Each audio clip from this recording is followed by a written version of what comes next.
Kaja. It's pretty good. Grandma. Also, Cool, Lilia is yeah. up for grabs. Lilia. I have a good feeling Or- that Echo will pick it up. Or Luyi immediately. Luyi. Oh. It's time for Apbren. Don't play with my heart, man. I love that look. On the table because it can be copied by Valentino. Crap. Called it. And Valentina, because Yep. you really don't want to be the one who doesn't have. Oh. You don't want to be the team that doesn't have the Nether Realm. Yes, if you're Apbren, you're left with Ruby. Yep. Ruby. Ruby's good. Kaja is no longer on the table because it can be copied by Valentina. Also, if you pop the Fire Missile as the Valentina, that's counterproductive. So I think you're left with Ruby for Apbren. What else is there? Man, if it's a Ruby, that's so much Yeah. CC. I don't. Yeah. Or That's maybe right. maybe this is where Dyroth perhaps for Apbren. Yeah, something that can kind of break through the HP bars of these very tanky frontliners. Yeah. Paquito will not do it, right? Paquito can't break through unless they just want to go split. Well, Fams. interesting that they picked this up. This was banned earlier, if I remember right. Yeah. Yes. Samus was the focus. Is this a good answer to deal with Yeah. almost in a way, Echo? This is a very standard lineup for them, except minus no Roger, until now. Recently, he's been picked up quite a bit. Is this a good lineup, though, for Apbren? I would say decent lineup. It's still a 50-50. The benefit of getting the Thams is okay, wait.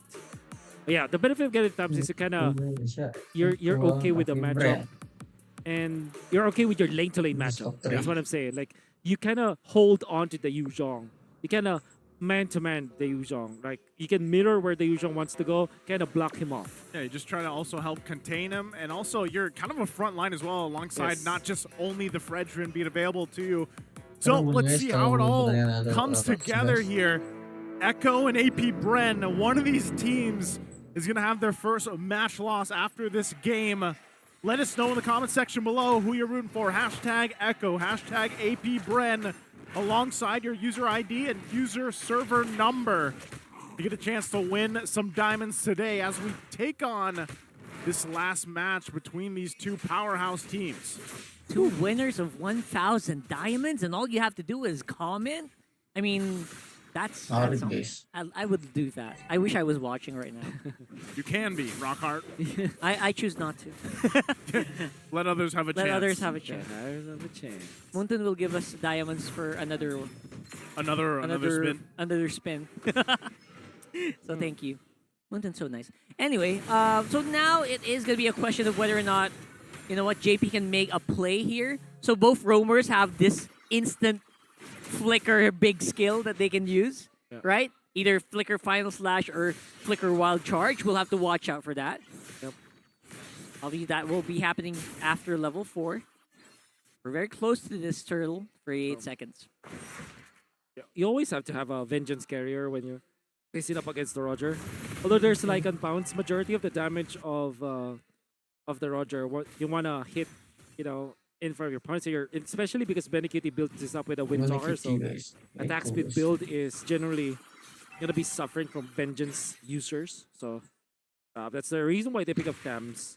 Right. They need to have a Vengeance Carrier in this game. And not only that, but the other side of it is usually when teams pick up the Hereth, we see them planning up here, possibly to make a play up there or just get those level 4s available. But with the Hereth, it could work really well in the early game or fall off. Yeah. Exchanges, though. Looks like Apbren not waiting for the level 4s, though. Right now, it is going to be Kaltese in trouble. That's first blood going over to Echo.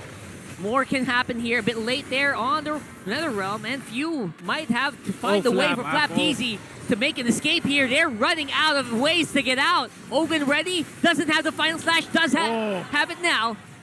Just a little too late. That bit of XP that Ogwin needed to hit level 4 and maybe activate the final slash could have saved Flapteasy. But then again, that's Echo knowing when to fight. Sanford's Yuzhong. Yep. It's just literally a superstar trigger that you saw from there, just manhandling Apbren on his own. Well, not literally on his own because Kaltese played this well. And the fact that they did the same Barrett's rotation from Game 1 and Game 2 where Kaltese actually stays in front of the lane of the EXP to kind of have a little bit of an advantage over Kaltese in terms of levels and also force some rotations from Apbren. This is a well-thought strategy and rotation from Echo. Yeah, great decision making from them early on, especially leading that first turtle. And with that, they're still putting pressure. Gonna flap, nice little dodge there himself. But now you're wondering, where does Apbren find a win this early point in the game? This is, when we're talking about leads here, Echo doesn't typically have this 1K plus lead this early on in the game so far from what we've seen from the series. So we'll see how Apbren responds to that. I think with this, they might want to look a play and put pressure, of course, on Benny Cutie, force them here, but the response already from Echo rotating down here as well. It's the thing about the Harith, right? How long do you need to get to the point where, okay, we have this power spike on this Harith, we're going to be able to fight toe-to-toe with Echo? The answer is not too long, actually. That's why you pick up the Harith anyways. You want to speed up the game. And right now, Kyle TZ seemed to be just suffering from all the chip damage, right? There's no one big burst skill coming in from Echo. It's just non-stop chip damage, and the Fredrin can barely keep up. So that happens when Echo goes together. Apbren are having a hard time finding them isolated so far. Yeah, again, I think this is the tale of the Valentina Faramis matchup. Daytona's welcome, though. 100%. Right now, once more, the target is going to be the jungler for Apbren. That's Kyle TZ going down almost without a fight. And Sanji going to be taken as repercussion here. But look at the HP bars. They're not kidding around here. Fuse got good damage, but Flap TZ not going to be able to survive. Ogwen's making his way, though. He's hungry. He's hungry. Does he have enough, though? Does he have enough damage from this Arlot? And looks like he's the one who gets down the outplay. Wow. That's one play. He got something out of that exchange. Yep. And by the way, he took advantage of the extra speed from the river once the turtle spawns. Ooh. Oh, they're going to go for this. Yeah, going hard right now. No final slash available. Maybe up in a few seconds. Kyle TZ comes back with a turtle pick. Now it's going to be JP and Carl TZ and Sanji trying to find a way to get out of harm's way here as Apbren looking more confident walking into their jungle. Wow, so Apbren, despite how that whole first 3 minutes went, they at least get some form of win, get on the board here, and still putting pressure around the map. Yep. Talk about mechanics. Before that fight that they were able to get the turtle fight, the turtle win, and the kill onto Sanji, Apbren managed to utilize Ogwen and his full mechanics from the bottom lane to the mid lane, to the turtle lane. So, oh my. Ogwen, dude. Ogwen. No hesitation. He is him. I think he also just had the information that, the flicker was going to be down for JP. Yep. And I believe, even the wild charge, he didn't have it because he had to use it earlier to escape. Great decision and communication there from Apbren. Yeah. Yeah. Ogwen basically trying to capitalize on his mobility as an Arlot. Exactly. And he still has some good damage, right? The base damage from his skills are still making a mark onto even very tanky heroes such as the Barons. Oh, they forced the ult. Oh, they got it. Oh, Zaman Force. Still 40 seconds away from that turtle, though, the objective. So right now, Apbren managed to keeping things together, right? It's pretty much still very even across the board right now, objectively. That is the Starlium Scythe being picked up, though, for Super Marco. So, when I asked earlier, damage department for the Harith, when does it come? This might be the start of it. Super risky here. They're playing around with fire, wild charge. They caught him in the middle of that skill animation. And basically having to spend everything to stay alive, that's JP. So that's the roamer down for Echo, or at least out of the fight. Apbren could take this turret quite easily. We're going to get that. Turtle now up. Benny Cutie still staying on that bottom side. So we'll see how Echo wants to deal with this. They're going for it. Yeah, they're trying to get as many fights as they can onto this with the final slash here. Kyle TZ, he's trying to stay alive, but there's just no way against the 5-man unit of Apbren who seem to be happy to just take these orcas as many times as possible in that fight. Well, you're asking about the power spike of the Harith, right? That is definitely it. One item that's all you need. And of course, one thing that you have to take note about Apbren is that they have a lot of mini crowd controls that are very impactful. Final Slash, there's the stun from Ogwen, of course the crowd control chain from the Fredrin, some snags from both Few as well as Flap. if you combine that all together, it seems like they have big ticket ultimates, right? They don't have like big Minoan Furies, Wild Charges, or any of those kind of big ticket ultimates. But small and spammable stuns, we can already see. Well, we can Apbren. see the question here. Is The this the question. MSC 2024 preview for the finals? That's heavy. That's heated. That's a heavy. I can't even think about that right now because right now we are seeing Carl TZ being manhandled right now. They told us welcome. Oh my goodness, that was huge.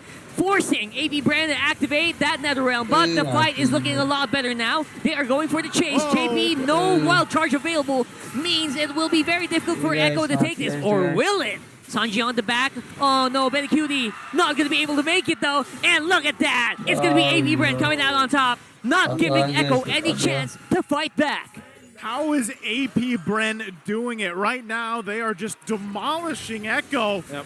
And they're going to make their way further down the mid lane here. It's just a power spike. Then we're looking at Apbren. Big They're spike. very, very strong at this point. GalTZ is very tanky. And even though they jump Super Marco, you have to take note, this has a Purify. And obviously, he went in for Thunderbelt first. There you go. We can see it in the items. That's why you can see that when he attacks, there's a little bit of electricity going on. And this allowed him to kind of last into team fights. So this is not a very squishy Harith, actually. You can see it there, even after the jump from GalTZ, right? Yeah. Let's Through take a the look at replay. From Infinix. Yeah, I don't envy Carl TZ in this fight right now. I mean, beautiful Daytona's welcome. They maybe stun a few Apbren members. But you know what? It's just, there's so much to survivability or sustain with Apbren that doesn't matter. Sanji had ultimate right there, but he did not use it. So that's interesting. Maybe if they could have copied the Fire Mist ultimate, things would be different. Maybe they could have turned it around, but I guess Few is just very, I don't know, slimy or, slippery. Yeah, it's hard to catch. Hard to catch. Yeah, he one-upped Sanji in that last one. Yeah, for sure. They're going to go for this Lord here. First one of the game. Flap still on the bottom side. Going to make his way up here. So Apbren stalls out a little bit. Is this a good decision, Wolf, for Echo? Being down 5K. They're concealed. They're concealed. They want to go straight for the jungler here of Echo. And again, the Barrett's just having a hard time even just moving. Tore through the Nether Realm immediately here. That's going to be a huge kill out for Echo. A lot of people getting knocked up here with a wild charge with JP. But doesn't matter because the follow-up damage is not there yet for Echo. Yeah, Benny will just have to run away. Again, mini crowd controls from Apbren, but plenty of them. Quantity is what Apbren, and frequency of the stuns that allowed Super Marco to just dance in front of Echo. And also, this is their power spike, like we talked about. So definitely hard to penetrate at this point. And Ogwen played this game so well. 100% kill participation for the guy. Yeah, out of this whole thing, the whole series. I mean, actually, even for today, we haven't seen a lead this big. That's right. So far, nearly 8,000 gold. Apbren gearing up for this push now. We've seen them end games before on that first Lord push. We'll see if they're able to do it here. But Echo, can they hold on? Can they keep it together in this mid lane? It starts here. Ogwen, though. Oh, he already used up his Flicker Final Slash, so that's one move that Echo doesn't need to worry about. That might mean they have a better chance of defending this. Okay, looks like Echo's going to be all right for now. They still have pretty good clear to handle this. The other thing, though, is how much time do they need for Benny Cutie to be online? Conceal play is going to be used. No commitment. Final Slash is up, but there you go. The double power of CC nature. Yeah. Beautiful passive here. And there you go. Echo with their own Final Slash. Gonna be countered by the Nether Realm, and everyone just getting pushed back here. These mini stuns, man. Wolf, you pointed it out. These mini stuns are stopping everyone from getting out of harm's way. Oh, Few recalling. That's new. Okay. He's feeling confident. That's as rare. The base turrets down. Yeah. So no minions, very, very few minions here available actually. But there you go. Sanji just know where to go for this guy. Wow. 2 members remaining from Echo, and that's going to be Apbren very happy to take this win over Echo. The current world champions maintain the undefeated record. They're happy about it, feeling good. And they win this battle of the world standard here against Echo 2-1. a game. What a game.